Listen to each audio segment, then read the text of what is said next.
Momento de oração. Queridos, vamos ler a palavra do Senhor Jesus no livro de 1 Reis, capítulo 19. E a partir do primeiro, que nos diz assim: Acabe fez saber a Jezabel tudo quanto Elias havia feito, e como totalmente matara todos os profetas à espada. Então Jezabel mandou um mensageiro a Elias a dizer-lhe: Assim me façam os deuses e outro tanto, se de certo amanhã a estas horas não puser a tua vida como a um deles. O que, vendo ele, levantou-se para escapar com vida, se foi, e chegando a Berseba, que é de Judá, deixou ali o seu servo. Ele, porém, foi ao deserto, caminho de um dia, e foi sentar-se debaixo de um zimbro e pediu para si a morte, e disse: Já basta ao Senhor, toma agora a minha vida, pois não sou melhor que meus pais. E deitou-se e dormiu debaixo do zimbro. E eis que então um anjo o tocou e lhe disse: Levanta-te e come. Elias, chamado de Tesbita, que aparece no capítulo 17 de 1 Reis, e não temos muita informação acerca deste homem. A Bíblia não nos revela, mostra apenas ele aparecendo no reinado de Acabe, que tinha por mulher Jezabel, e Deus se utilizando dele de forma extraordinária.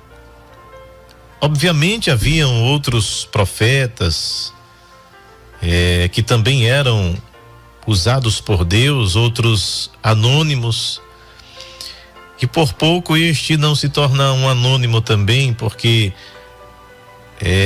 como já disse, sabemos pouco sobre a vida de Elias. Mas o que é verdade é que Elias era um homem usado por Deus, dedicado a ouvir a voz de Deus e transmiti-la. Ele era um profeta. Através da sua vida, milagres extraordinários aconteceram, sinais e maravilhas aconteceram. Era um homem de uma intimidade muito grande com Deus. Isto fica muito evidente na história deste grande homem de Deus. Portanto, ele se tornara um gigante espiritual. Um homem que falava e Deus assinava embaixo. Que desafiou o rei, desafiou o reino de Acabe, que estava entregue à idolatria, que a sua mulher Jezabel, que não era judia, também havia trazido profetas e adoração a outros deuses, colocando no território de Israel estas divindades, profetas, os quais tinha proximidade a ela, comia a sua mesa. E se levanta um homem de Deus e desafia todos esses profetas, tanto os profetas de Baal, que era um deus muito cultuado, e os cultos que tinham práticas deploráveis, culto a Baal, a Azera, enfim, havia uma prostituição religiosa em Israel, de forma que o juízo de Deus vem, porque o povo havia se afastado da presença de Deus, da lei do Senhor, e Deus levanta este homem com poder, com ousadia, intrepidez, para levantar a sua voz e dizer que só há um Deus, que só há um Senhor, que só Jeová é Deus, só o Senhor é Deus. E é no Carmelo que ele comprova isso, quando ele desafia os profetas de Baal, juntamente com os profetas de Azera, e ele dá um tempo para que eles erguessem um altar, e diz: o Deus que responder com fogo, Este é quem tem que ser adorado. E aí a história a gente já sabe. Os profetas de Baal se cortam, clamam, rolam no chão, e Elias, numa tranquilidade que só quem crê realmente fica numa tranquilidade daquela, diz assim: olha, falem mais alto. Talvez Baal esteja ocupado, talvez esteja em alguma tarefa, talvez esteja dormindo, tirando uma soneca. Gritem mais alto. E mais eles gritavam e se cortavam com pedras e faziam seus rituais, as suas orações, seus encantamentos, e Baal não respondia. Aí Elias disse: pronto, vamos parar por aqui, porque agora eu vou arrumar o altar. Fez um círculo em volta do altar, mandou colocar água sobre o altar. A água na Bíblia tem esse significado de purificação, de limpeza, desta lavagem que limpa, que purifica. E coloca água sobre aquele altar, que minutos atrás e tempo atrás estava sendo evocado uma divindade que não existia, que não era. E aí ele manda colocar água sobre aquele altar, água ao redor do altar, faz uma oração e Deus responde com fogo, consome o holocausto que estava sobre o altar. A água que estava ao redor do altar é consumida. E aí todos viram que só o Senhor é Deus, só Deus do qual Elias falava era o verdadeiro Deus. E aí os profetas de Baal e os profetas de Azera são executados. Isso causou uma fúria muito grande em Jezabel, de forma que quando Acabe diz a ela o que aconteceu, que eles perderam o desafio, que mais de 800 profetas dela perderam a vida, e que o responsável por isso foi Elias, o que ele denomina de o perturbador de Israel. Elias era apelidado por Acabe como o perturbador de Israel. É porque a verdade perturba quem quer viver uma vida desregrada, quem quer viver longe de Deus, quem quer viver no pecado. A palavra da verdade, a palavra de Deus traz perturbação. É como comichões no ouvido. E ela faz uma promessa, um juramento de morte, e diz: amanhã, olha aqui, amanhã, a essas horas, Elias vai morrer exatamente como ele matou os profetas. Agora para pensar um pouco. Elias, um grande homem de Deus que tinha essa comunhão, essa aproximação de Deus, via a resposta de Deus de imediato acontecer, que acabara de lançar um desafio lá no Carmelo e Deus respondera com fogo. Todos viram fogo descer do céu e consumir o altar, a oferta, consumir a água. Mas diante da ameaça de uma mulher, diante da ameaça de Jezabel, Elias sentiu pavor, Elias sentiu medo. Porque quando a gente começa a ler no capítulo 17, parece um homem imbatível, parece um homem que tem ali a testa de diamante, parece um homem que tem uma ousadia, que não tem medo de nada. E na verdade ele era assim. Mas a Bíblia também, ela revela não só os momentos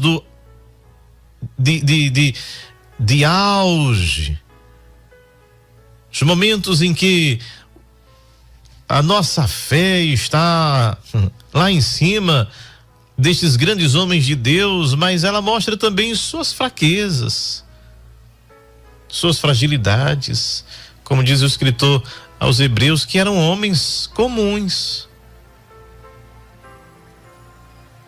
mas que por sua entrega nem o mundo era digno deles.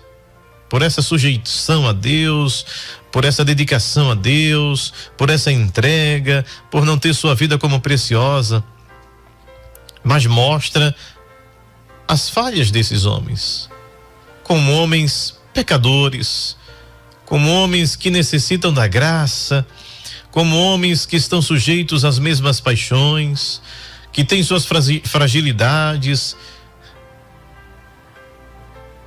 E Elias não é exceção. Elias entra na mesma regra que todo ser humano. Uma hora ele toca os céus com a mão, dizendo: caia fogo do céu e consuma a ti aos teus 50. Ora ele está orando, dizendo: Senhor, derrama fogo do céu e consuma o altar, e o fogo do céu caiu. Mas diante de uma ameaça, o que é que Elias fez? Ele, porém, foi ao deserto, caminhou um dia. Ele foge, ele teme, ele acha que agora tudo está perdido. Ele acha que não tem mais saída, porque diante da ameaça daquela mulher, e a gente bem sabe o quanto ela mandava no reino. Ela resolvia as coisas assim, ó. A vinha de Nabote, foi ela que resolveu. Mandou matar Nabote, contratou ali testemunhas, e ele foi morto, e ela deu a vinha de Nabote ao seu marido. Elias agora ela faz uma ameaça, e não era só ameaça, ela ia procurar matá-lo, e ele sabia da índole, do caráter desta mulher. E ele temeu, ele estremeceu, ele parece ter adentrado num momento de tristeza profunda, de depressão, de desilusão. Olha, mostra os dois lados deste grande homem de Deus, um homem que ora e fogo cai do céu, e mostra um homem totalmente fragilizado, se sentindo indefeso, com medo, e em seu ânimo pede para si a morte, dizendo: me mata, porque eu não sou melhor do que meus pais. Aí ele vai, caminha um dia inteiro, se deita debaixo de um zimbro e pediu para si a morte, disse: já basta, ó Senhor, agora a minha vida, toma agora a minha vida, pois não sou melhor que meus pais. Ele foge, ele sentou-se e ele deitou-se. As três coisas que nós devemos evitar na nossa vida espiritual: fugir do querer de Deus, sentar-se como forma de expressar que não queremos mais, e pior, o deitar-se espiritualmente falando, é dizer: eu não me movo mais, eu não me movimento mais, eu não trabalho mais, eu não canto mais, eu não prego mais, eu não vou mais à igreja, tá tudo acabado para mim, eu não tenho mais alegria de viver, eu não quero mais isso, porque entrei nesse estado de tristeza, de depressão, de angústia, eu só quero morrer. É esse estágio que Elias chegou. O seu histórico é espetacular, mas não foi capaz de evitar que ele entrasse numa tristeza profunda, numa depressão profunda. E eu digo que isso é maravilhoso. Aí você diz: isso é maravilhoso, irmão, porque não foi com você? Não, porque mostra a fragilidade do ser humano. O salmista diz: ó Senhor, olha para nós e lembra-te que somos pó, somos só um pozinho de areia, tão insignificantes, tão pequenos, tão frágeis. A Nossa vida é como um fiozinho assim, um fiozinho de cabelo, aquele mais fininho.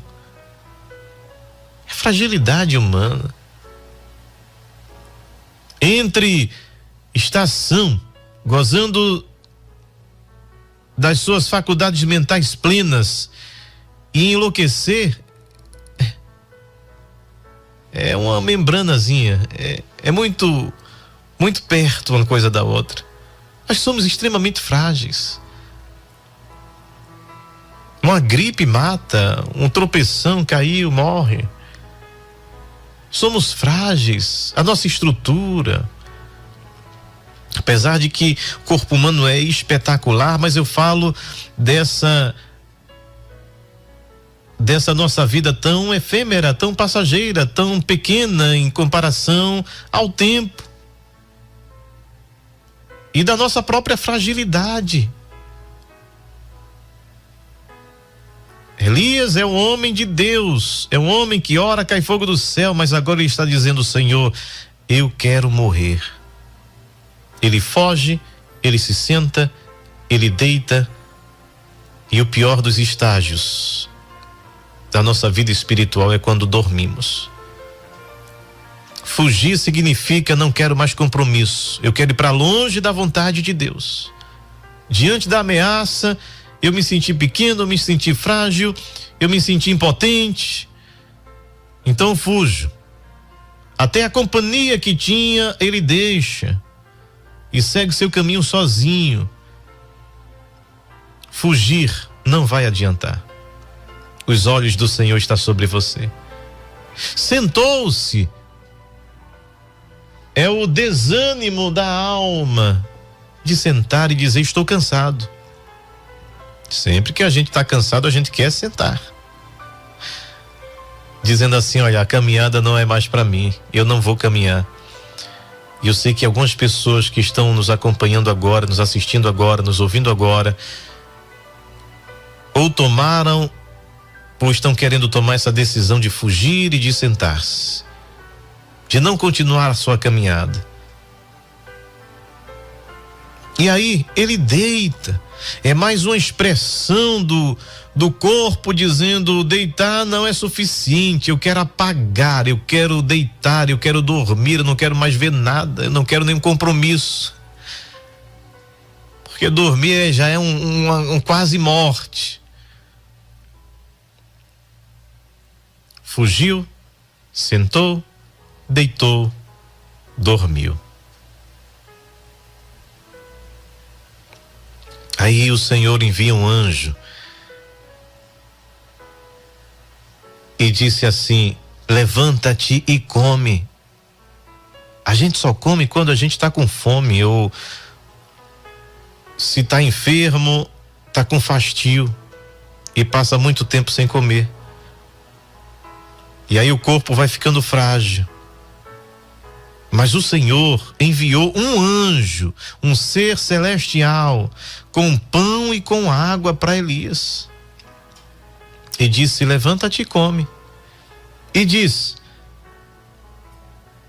olhou a sua cabeceira e estava pão cozido sobre as brasas e uma botija de água. Comeu, bebeu, e o que é que ele fez?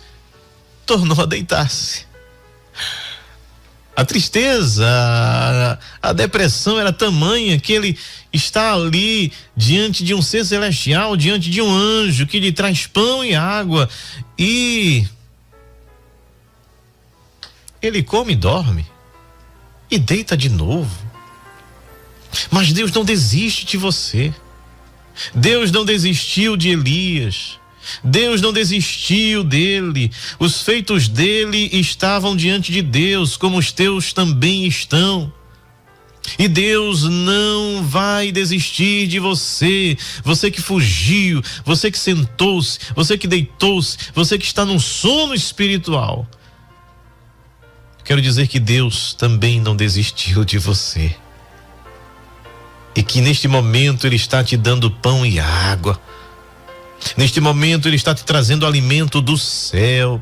Neste momento Ele está renovando as tuas forças. Neste momento Ele está te dando energia para você continuar sua jornada. É difícil, tem pedras e espinhos, mas quem te chamou foi Ele. Segunda vez o anjo o tocou e disse: levanta-te e come, porque será muito longo o teu caminho. Ele levantou-se, comeu e bebeu, e com a força daquela comida caminhou 40 dias e 40 noites até Horebe, o monte de Deus. Deus está te fortalecendo. Deus está te dando alimento para tua alma. Deus está te sacudindo neste momento, dizendo: desperta, ó tu que dormes, te alimenta neste momento, come pão, bebe água, porque você não vai ficar detido aí, você não vai morrer neste deserto, e esta comida você caminhará 40 dias, 40 noites, até a minha presença, em nome de Jesus.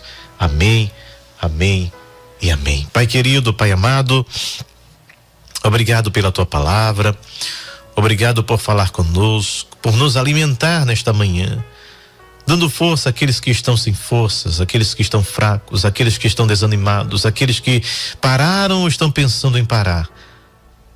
Mas que o Senhor está trazendo agora pão e água, alimento que revigora a alma, que traz força, e que esta vida, Senhor, caminhe, se coloque de pé na tua presença e se dirija até o monte do Senhor. Abençoa cada lar, cada família. Se conosco neste dia, salva almas para o teu reino. É o que nós te pedimos humildemente e já te agradecemos por tudo, em nome de Jesus. Amém.